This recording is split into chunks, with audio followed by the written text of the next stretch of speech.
Treasure Island. Chapter 7. I Go to Bristol. It was longer than the squire imagined ere we were ready for the sea, and none of our first plans, not even Dr. Livesey's, of keeping me beside him, could be carried out as we intended. The doctor had to go to London for a physician to take charge of his practice. The squire was hard at work at Bristol, and I lived on the Hall under the charge of old Redruth, the gamekeeper, almost a prisoner, but full of sea dreams, and the most charming anticipations of strange islands and adventures.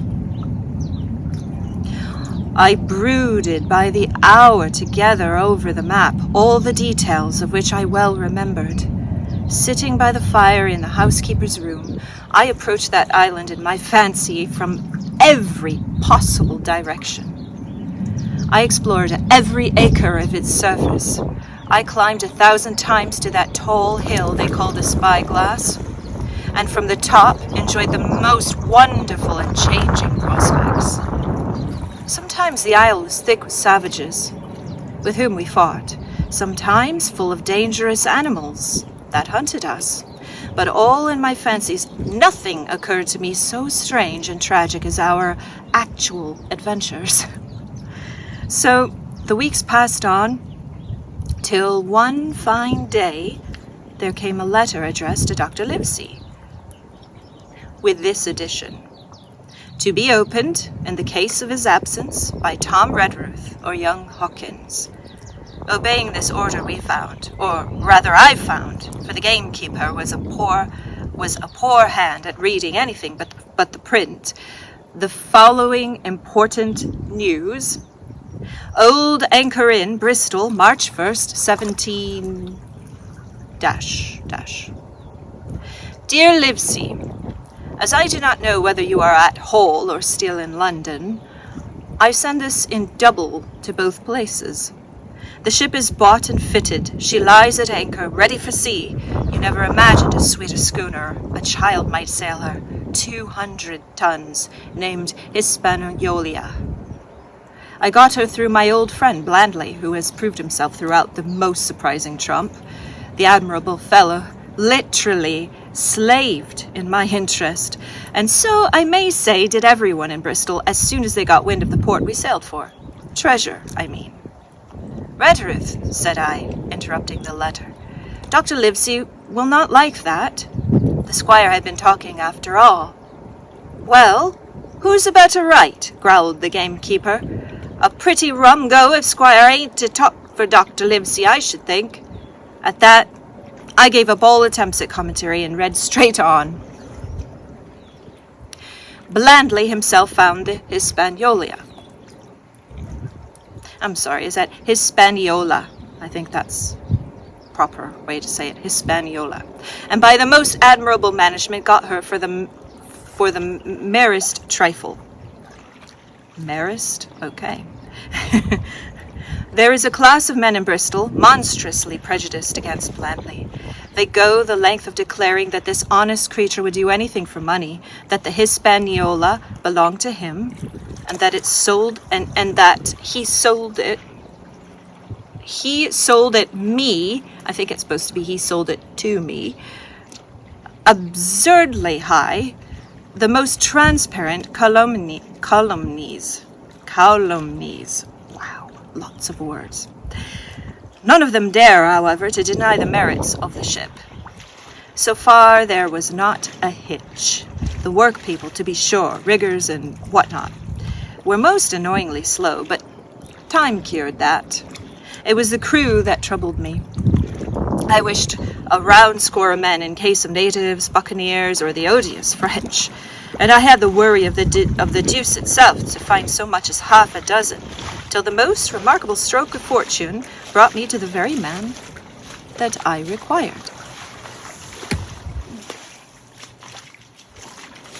I was standing on the dock, when by the merest accident I fell in talk with him. I found he was an old sailor.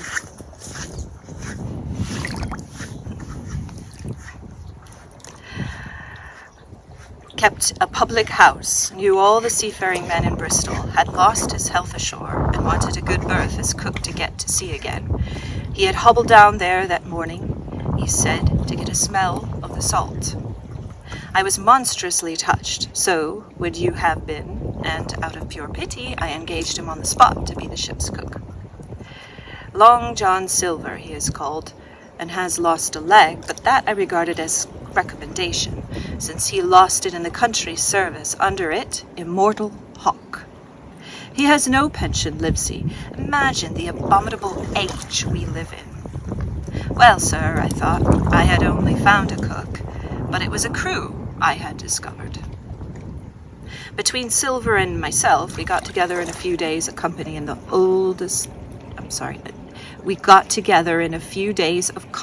of the toughest old salts imaginable. Not pretty to look at, but fellas, by their faces, of the most indomitable spirit, I declare we could fight a frigate. Long John even got rid of 2 out of the 6 or 7 I had already engaged. He showed me in a moment that there were just the sort of freshwater swabs we had to fear in an adventure of importance. I am in the most magnificent health and spirits, eating like a bull, sleeping like a tree, yet I shall not enjoy a moment till I hear my old tarpaulins tramping around the capstan. Seaward, ho! Hang the treasure! It's the glory of the sea that has turned my head. So now, Livesey, come post, do not lose an hour if you respect me. Let young Hawkins go at once to see his mother, with Red Ruth for a guard, and then both come full speed to Bristol. John Trelawney. Postscript. I did not tell you that Blandley, who, by the way, is to send a consort after us if we don't turn up by the end of August, had found an admirable fellow for sailing master, a stiff man, which I regret, but in all other aspects, a treasure. Long John Silver unearthed a very competent man for a mate, a man named Arrow. I have a boatswain who pipes Livesey, so things shall go man-o'-war fashion on board the good ship Hispaniola. I forgot to tell you that Silver is a man of substance. I know of my own knowledge that he has a banker's account, which has never been overdrawn. He leaves his wife to manage the inn, and as she is a woman of color, a pair of old bachelors like you and I may be excused for guessing that it is the wife, quite as much as the health, that sends him back to roving. J.T. P.P.S. Hawkins may stay one night with his mother. J.T. You can fancy the excitement into which that letter put me. I was half beside myself with glee, and if ever I despised a man, it was old Tom Redruth, who could do nothing but grumble and lament. Any of the under gamekeepers would gladly have changed places with him. But such is not the squire's pleasure, and the squire's pleasure was like law among them all. Nobody but old Redruth would have dared so much as even to grumble. The next morning he and I set out on foot for the Admiral Benbow, and there I found my mother in good health and spirits. The captain, who had so long been a cause of so much discomfort, was gone where the wicked cease from troubling. The squire had had everything repaired, and the public rooms and the sign repainted, and had added some furniture, above all a beautiful armchair for mother in the bar. He had found her a boy as an apprentice also, so that she should not want help while I was gone. It was on seeing that boy that I understood, for the first time, my situation. I had thought up to that moment of the adventures before me, not at all of the home that I was leaving. And now, at sight of this clumsy stranger who is to stay here in my place beside my mother, I had my first attack of tears. I am afraid I let that boy a dog's life, for he was new to the work.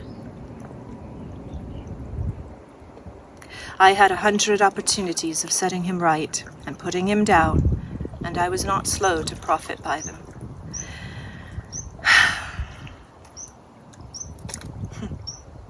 The night passed, and the next day after dinner, Redruth and I were afoot again and on the road. I said goodbye to Mother in the cove where I had lived since I was born, and the dear old Admiral Benbow, since he was repainted, no longer quite so dear. One of my last thoughts was of the captain, who had so often strode along the beach with his cocked hat, his saber-cut cheek, and his old brass telescope. Next moment we had turned the corner and my home was out of sight. The mail picked us up about dusk at the Royal George on the Heath. I was in between Redruth and a stout old gentleman, and in spite of the swift motion and the cold night air, I must have dozed a great deal from the very first, and then slept like a log up hill and down dale, through stage after stage. For when I was awakened at last, it was a punch in the ribs, and I opened my eyes to find that we were standing still before a large building in a city street. And that the day had already broken a long time. "Where are we?" I asked. "Bristol," said Tom. "Get down." Mr. Trelawney had taken up his residence at an inn far down the rocks to superintend the work upon the schooner. Thither we had now to walk, and our way, to my great delight, lay along the quays and beside the great multitude of ships of all sizes and rigs and nations. In one, sailors were signing at their work. In another, there were men aloft, high over my head, hanging to threads that seemed no thicker than a spider's. Though I had lived by the shore all my life, I seemed never to have been near the sea till then. The smell of tar and the salt was something new. I saw the most wonderful figureheads that had all been far over the ocean. I saw, besides, many old sailors with rings in their ears, and winkers curled in ringlets and tarry pigtails, and their swaggering, clumsy sea walk, as if I had seen as many kings or archbishops as I could not have been more delighted. And as I was going to see myself, to sea in a schooner with a piping boatswain and a pigtailed singing seaman, to sea, bound for an unknown island, and to seek for buried treasure. Oh, yes, here's a picture.